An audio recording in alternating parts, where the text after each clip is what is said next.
Բարև ձեզ հարազատներս, այսօր ձեզ հետաքրքրող թեմաներից մեկի մասին եմ խոսելու, արյունահոսությունների մասին, ու այս տեսահոլովակով փորձելու եմ ձեզ բացատրել, թե ինչու որ զանգում եք, ասում եք բժշկուր արյունահոսություն ունեմ, չեմ կարողանում օգնել ձեզ հեռախոսով, ասում եմ դիմեք մոտակա ամենամոտիկ հիվանդանոցը։ Հիշեցնեմ, որ ես մանկաբարձ գինեկոլոգ եմ, բժշկական գիտությունների տեխնացու, 21 տարի աշխատել եմ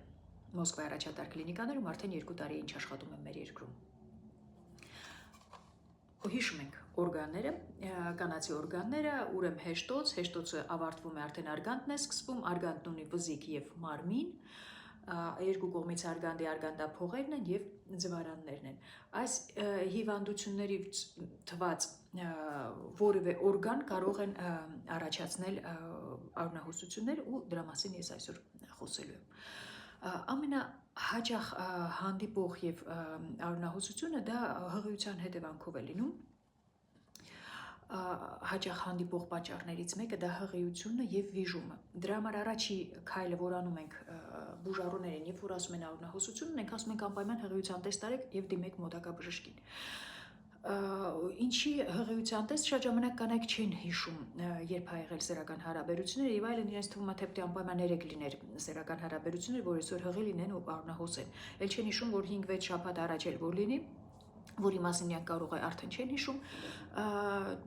եւ հղիացած լինեն եւ վիժում տեղի ունեցած լինի։ Վիժումը հեռախոսով բուժելու հիվանդություն չի իհարկե, դա պետք է անմիջապես դիմել մոտակա բժշկական հիմնարկ, որտեղ կամ կկատարեն արգանդի խոռոչի կյուրետաժ, կամ գերձայնային հետազոտություն կանեն եւ գուցե հնարավոր է նշանակել դեղորայք, որը արգանդը կրճատող, դա արդեն բժիշկը ինքը կտեսնի ձեր ընդհանուր վիճակից, ինչքանով է սուր դեպքը, ինչքանով հնարավորություն կա սպասել, որ դեղորայք նշանակի դեղորայքով բուժի։ Շատ ժամանակ կանայք, որ արյունահոսություն են ունենում, շատ կանոնավոր արյունահոսում են եւ իրենք ինքնուրույն ընդունում են երկաթի պրեպարատ։ Իհարկե սա շատ սխալ է, քանի որ արյան հետ ոչ միայն երկաթն եք կորցնում, այլ շատ կարեւոր նյութեր, իսկ դուք վերականգնում եք միայն երկաթը։ Արյունահոսությունների բուժման առաջին քայլը դա նաեւ որ արյունահոսությունը կանգնեցնել եւ այնպես անել, որ այդ արյունահոսությունները չկրկնվեն։ Սա շատ կարեւոր է ու հերթականությամբ գնանք։ Ուրեմն առաջինը, որ պետք է արվի դա հղիության տեստը, ես խորհուրդ եմ տալիս երկու տարբեր ֆիրմաների, այդպես ասեմ, տեստեր գնել, որովհետեւ մեկը կարող է ճիշտ ցույց տա, մյուսը ոչ։ Ու եթե տեստը ցույց տվեց, գոնե մի գիծ ցույց տվեց, ուրեմն տեստը աշխատում է, նորմալ տեստ է։ Լինում է դեպքեր, որ կինա տեստը արել է, ոչ մի գիծ չկա ու գալիս է ասում է բացասական է, բայց գոնե մի գիծ պիտի տեսնակ, դա ինդիկատոր է, որ տեստը աշխատում է, նորմալ է։ Նոր արդեն երկրորդ գիծը ցույց կտա հղիություն կա թե չկա։ Բոլոր դեպքերում, որ կանայք պտղաբեր տարիքի, այսինքն հասունացումից մինչև դաշտանադադար արյունահոսություն ունեն կամ ունեն որովայնում ցավեր, առաջի բանը, որ անում ենք, դա հղիության տեստն է։ Ես որ Մոսկվայում աշխատում էի, բուժառուն չէր մտնում կաբինետ, արդեն ասում է գնում ես միզապարկը դատարկես, տված անոթը տված, որ գնացեք միզապարկը դատարկեք, մի քիչ մեզ բերեք, դեռ չմտած, ես արդեն տեստ անում եմ, նոր սկսում հետը զրուցել, որովհետև սա շատ կարևոր է։ Ուրեմն հղիություն, առաջի բանը, որ պիտի հիշենք, դա հղիությունն է։ Դե հիմա արդեն այստեղից գնանք, որ ինչ օրգաններ կարող են առաջացնել ու ինչ հիվանդություններ կարող են արյունահոսություն առաջացնել։ Մի կարևոր բան է, որ ինչն է համարվում արյունահոսություն, ոչ բոլոր կանայք գիտեն ինչ է արյունահոսությունը։ Շատ ժամանակ գալիս են նախադաշտանադադարին մոտ տարիքի կանայք ու ասում են, որ իրաց մոտ դաշտանադադարը արդեն դե սենց էլ պիտի լինի, որ սենց արյունահոսություններ պիտի լինի։ Բոլոր արյունահոսությունները պաթոլոգիա են, հիվանդությունը, որը չի կարելի որ լինի։ Ինչ տեղի կունենա արյունահոսություն, երբ որ լինում է, կինը արյուն է կորցնում, դա սակավարյունություն է լինում։ Սակավարյունությունը կլինում է արդեն ասել եմ թեթև միջին եւ ծանր տեսակի,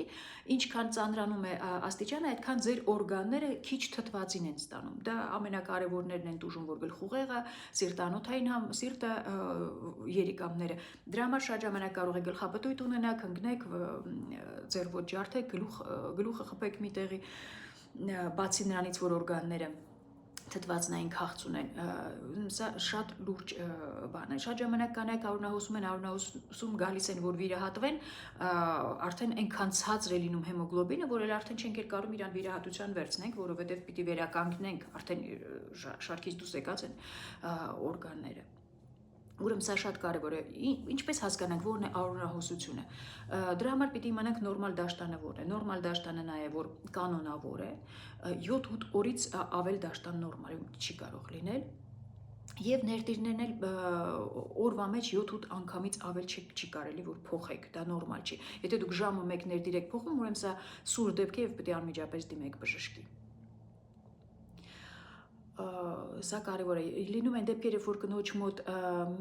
միշտ է եղել 7-8 ներդիր օրվա մեջ, շատ հազվադեպ են իհարկե, սա ես մեծ թիվ եմ ասում, 5-6-ը վերցրեք ձեզ համար, լինում են դեպքեր, երբ որ կնոջ մոտ 2-3 ներդիր է փոխել միշտ, հիմա եկել է արդեն 5-6 է փոխում, սա արդեն պաթոլոգիա է իր համար, կարող է հիվանդության նշան լինել, դրա համար պիտի գա բժշկի մի հատ խորհրդակցի, տեսնե, որ ամեն ինչ նորմալ է, նոր հանգիստ գնա տուն։ Ուրեմն հիվանդությունները սկսենք դրսից, արդեն շեքից, ինչ կարող է լինել, լինում են դեպքեր, որ կնոջ մոտ սեռական ուղիներից չեն այդ արյունային արտադրությունը, միզուղիներից կարող են լինել, հետանցքից կարող է լինել, դրա համար գինեկոլոգի զննումը շատ կարևոր է, որ գինեկոլոգը տեսնում է հեշտոցից չի այդ արյունը գալիս, արգանդից չի գալիս, ուրեմն հասկանում է, որ պետք է կողքի օրգաններն էլ ստուգվեն։ Հեշտոցից,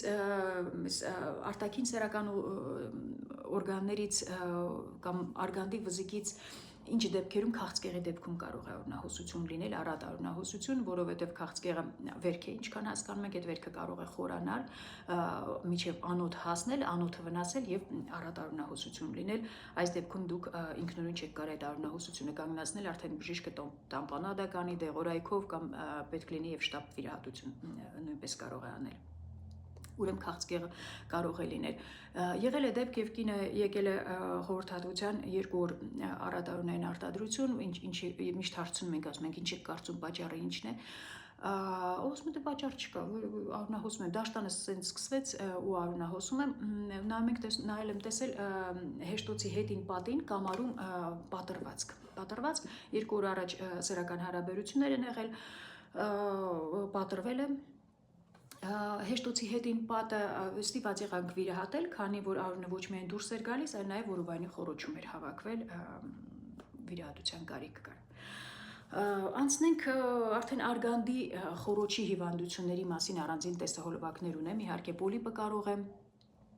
առատ արյունահոսություն առաջացնել, լինում է, որ արգանդի խոռոչում միոմա է, եթե միոման փոքր չափսերի, օրինակ վերջի հիստերոսկոպիան որ արել եմ, պոլիպ էին գրել գերձայնային հետազոտությունը, բայց որ արդեն հեռացնում է, տեսա, որ դա միոմա է, փոքր չափսերի, բայց որովայնի արգանդի խոռոչի միոմա եւ հյուսվածքաբանական հետազոտությունը նույնպես եկավ, որ միոմա է։ Միոման, արգանդի խոռոչի միոման կարող է առաջացնել արյունահոսություն։ Շատ ժամանակ, որ այս կանանց մոտ դաշտանադադարին մոտ արյունահոսություններ են լինում, սրանք անօվուլյացիայի պատճառով են կարող են նույնպես լինել, ինչ է դա նշանակում, այսինքն դաշտանադադարին մոտ ձվազատում միշտ չի լինում, պարբերաբար բաց է թողնում, դաշտանային ցիկլը երկարում է, հիշում ենք, երբ որ ձվազատում տեղի չունեցավ, լորձաթաղանթը, էնդոմետրիումը աճում է, կարող է բերել գեր աճի ու արդեն ուշացած դաշտանի ժամանակ շատ առատ արյունահոսությամբ դուրս գալ։ Դրա համար սա նույնպես դաշտանադադարում գտնվող կանանց խորհուրդ է տրվում գոնե տարին 2 անգամ գալ գինեկոլոգի, որ այդ կարողանանք կանխարգելել այդպիսի արյունահոսությունները։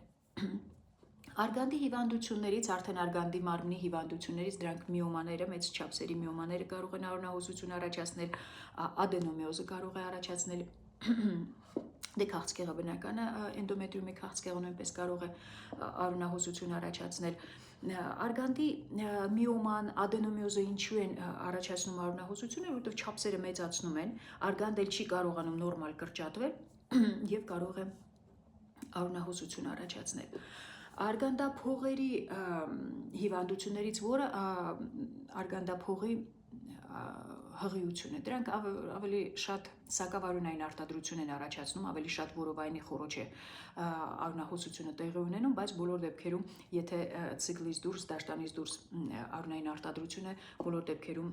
արտարգանդային հղիությունը նույնպես պետք է ժխտվի։ Ձվարաններում կարող են լինել կիստաներ, նորագոյացություններ, որոնք հորմոն արտադրող են եւ առաջացնում են դաշտանային ցիկլի խանգարում եւ կարող են նույնպես արյունահոսություններ առաջացնել։ Սրանք ամենահաճախ հանդիպող գինեկոլոգիական օրգանների հիվանդություններն էին, որոնք թվարկեցի, որոնք կարող են արյունահոսություն առաջացնել, բայց սրանից բացի կան նաև ուրիշ օրգանների հիվանդություններ, որոնք նույնպես կարող են առաջացնել կնոջ մոտ արյունահոսություն։ Դա կարող է վահանաձև գեղձի խնդիրը լինել, կարող է լինել օրինակ արյան մակարդելության խնդիր, ոչ միայն վահանաձև գեղձի հետ կապված լինի, այլ ուրիշ օրգանների արյունը չի կարողանում նորմալ մակարդվել։ Դրա համար բոլոր դեպքերում, երբ որ դուք ունեն մեկ արյունահոսություն, առաջնայինը, եթե հնարավորություն կա տեստ դնել, եթե չէ, դուք միանգամից գնում եք հիվանդանոց, նոր արդեն եթե ծանոթ կունենաք կամ հիվանդանոցը կտրամադրի այդ հղիության տեստերը կկատարեք ու կանցնենք հերթական հետազոտությունների, որ պարզենք արյունահոսության պատճառը։ Դրա համար որ զանգում եք, ասում եք բժշկուհի արյունահոսում եմ, ինչ անեմ, ոնց կարամ սա բացատրեմ ձեր մոտ ինչն է, ինչից դուք արյունահոսեցիք ու ինչ արեցիք։ Լինում են դեպքեր, երբ որ կնոջ մոտ պոլիպ ենք հեռացրել, 3 ամիս հետո արյունահոսումը ուշად զարմանում է, որ արյունահոսեց։ Պատճառները շատ են։ Կարող է ոչ միայն այս պոլիպը լինի, մի հարց կար բուժառուներից գրել էր, որ իսկ պոլիպը հեռացնելուց հետո երբ կարա նոր պոլիպ լինի, լինում են դեպքեր, որ պոլիպը հեռացում ես նոր պոլիպներ են լինում, ուրեմն առաջներում մենք այդ պոլիպները որ հեռացնում ենք, ուղղակի արգանդի խոռոչի քերում ենք անում, այն ժամանակ երբ որ հիստերոսկոպիան չկար։ Հիմա քանի որ հիստերոսկոպիան կա, մենք այրում ենք այդ պոլիպի տեղը, որտեղից ինքը որ աճել է, մենք այդ ապարատը տեսել եք էջիսկան ինչպես են պոլիպը հեռացնում, այրումը այդ նույն տեղում այդ պոլիպը չի առաջանա, բայց պատճառը քանի որ չգիտենք պոլիպների առաջացման, ինքը կարող է մի ուրիշ տեղում առաջանալ։ Դրա համար իսկ առաջներում, երբ որ օգտագործում ենք սովորական կյուրետաժ, առանց այդ էլեկտրականության օգտագործելու ուղղակի մաքրում ենք, իհարկե այդ պոլիպի մասը մնում էր մի մասը, ինքը կարող էր հետո աճել ու կարող էր թվալ, թե նոր պոլիպ է դուրս եկել, բայց նույն պոլիպն է։ Դրա համար եթե հնարավորություն կա հիստերոռիզեկցիա անել եւ հեռացնել պոլիպը, դա ամենաճիշտ ձևն է։ Հուսամ օգտակար էր, մեծ հույսերով կհանդիպենք նորից, բարի օր բոլորիդ։